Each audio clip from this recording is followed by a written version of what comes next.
इस साल की शुरुआत में एक ऐसा चौंकाने वाली खबर आई कि अंतर्राष्ट्रीय समुदाय ने इसका ध्यान खींच लिया। जी हां, चीन ने ईरान को 1000 टन सोडियम परक्लोरेट भेजा और ये एक रासायनिक पदार्थ है जो रॉकेट ईंधन बनाने में उपयोग होता है। यह मात्रा इतनी है कि इससे ईरान 260 खैबर शेकन या 2000 हाज कासिम मध्यम दूरी की बैलिस्टिक मिसाइलें बना सकता है।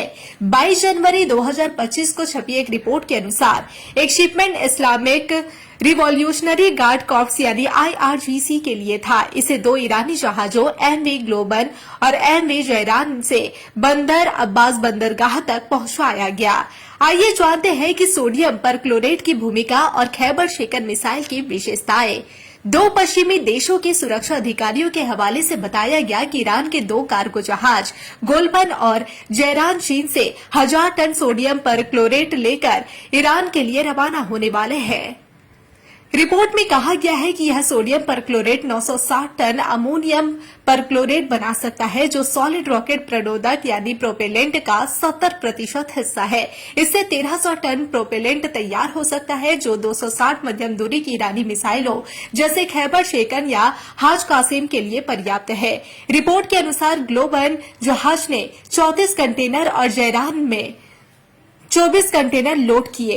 ये जहाज ताइकांग बंदरगाह से रवाना हुए और बंदर अब्बास के लिए 3 सप्ताह की यात्रा पर निकले। दोनों जहाज Islamic Republic of Iran shipping lines यानी IRISL के हैं, जो IRGC से जुड़ा है और अमेरिकी प्रतिबंधों के दायरे में है। सोडियम परक्लोरेट एक रासायनिक पदार्थ है जिसे रासायनिक प्रक्रिया के बाद अमोनियम परक्लोरेट में बदला जाता है।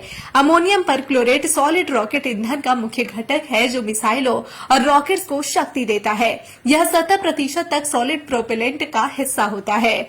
तो चलिए अब आपको बताते हैं इसका उपयोग। इसका उपयोग मुख्य रूप से बैलिस्टिक मिसाइलों जैसे खैबर शेकन, फतह और हाज कासिम के लिए होता है। यह आतिशबाजी और कुछ औद्योगिक प्रक्रियाओं में भी इस्तेमाल होता है, लेकिन इसकी बड़ी मात्रा का शिपमेंट सैन्य उद्देश्यों की ओर इशारा करता है।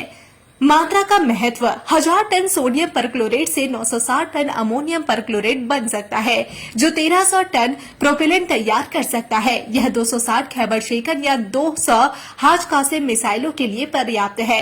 तो चलिए अब आपको बताते हैं कि आखिर ये क्यों जरूरी है।